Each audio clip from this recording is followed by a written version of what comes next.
What's up, guys? It's Matt. Today is sim day, so I'm just leaving my house right now, and we're gonna go see how this goes. I'm also trying a new camera angle, so hopefully I don't get weird washout like we're kind of already getting right there, but it's alright, guys. The sun's only in one place and I can't control that, so yeah, heading off to sim right now. I saw, and I was responding to some comments in other videos when I had mentioned simulation before. So I guess we're a little lucky. Our instructors take it kind of easy on us this first semester, because I understand a lot of you guys are basically getting like, hey, pick a number from a hat, and whatever number you get, that's like your that's your scenario. So you generally have to make sure you have a really solid understanding of a lot of stuff. Our instructor gave us our scenario here, so I actually have it right here with me. Obviously, I'm not reading while I'm driving, I promise. So we basically had a chance to kind of review. I did go over two different AARC clinical practice guidelines. The one for oxygen therapy for adults in acute care settings, and then the aerosol delivery. So I think it was a 2002-2005 clinical practice guidelines. So I've kind of went over those, and I've read them before, but it's just nice to kind of refresh to make sure you really understand what you're doing. And then we also basically know everything about our patient already. I think the point of this was it wasn't so much of a test of our raw knowledge of, how we react to it. It was just making sure that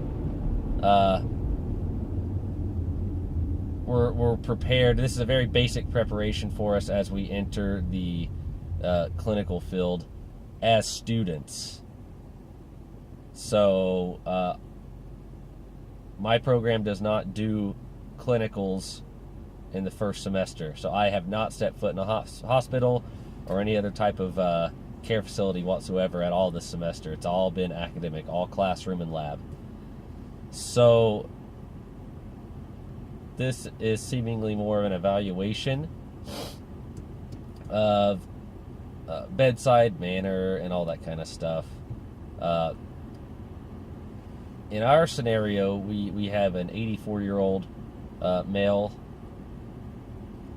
who was admitted to the hospital for shortness of breath secondary to COPD. So obviously, from there, we basically read our orders, right, like you would in the hospital, and we assess the patient initially, and it's just, again, if you've ever read the clinical practice guidelines, they basically tell you step by step in order what you should do, almost in an algorithmic type way. I mean, it's like, if A, then B, if C, then D. It's funny how straightforward it is when you read those. So, understanding patient compliance. I mean, the guy's 84. Now, normally we would use the school's those big fancy robotic dummy simulator things, because my school does have one. For whatever reason, we didn't get on it for this, which we normally do. And my academic director was throwing a fit because he said, I want to know why we're not in there. Like, was it we misscheduled something? Obviously, because there's a few programs at my school who all use that. So, so what we're doing is we're all taking turns playing the patient, which, if anything, allows you to be pretty dynamic, I guess, in terms of patient compliance. I mean, you'd be playing the part of an 84-year-old man, potentially not very compliant, you're going to be administering a breathing treatment to help with his shortness of breath. Maybe coaching him on some breathing techniques to help him move some of that air he might be trapping. Any of the other number of causes of shortness of breath in a COPD. So I've already noticed, I've seen some pictures. We take class pictures and stuff for our Facebook page. And I noticed some other people obviously were playing a less compliant patient because in some of the pictures, the people playing the patients are wearing an aerosol mask as opposed to the holding a nebulizer with the mouthpiece. Obviously, the benefit is you're able to administer the medication to a patient who's unable to hold a handheld nebulizer with a mouthpiece. Downside is it's a little less efficient on deposition and really getting as much of the medication. I mean, even a handheld nebulizer, you guys know this, you're not getting a whole lot of that medication even on a really efficient nebulizer. So a mask is even less efficient.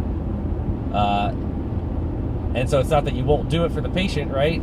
But it's that you'll be also explaining, okay, if you have a hard time doing this, I can put you on a mask. Here's why I prefer you to do this, but if you can't, I totally understand. Here's the mask.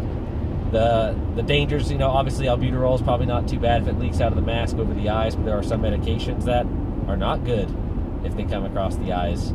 As ipratropium bromide, I think, can cause a little pupil dilation if it gets in the eyes. Some steroids, I think, have effects.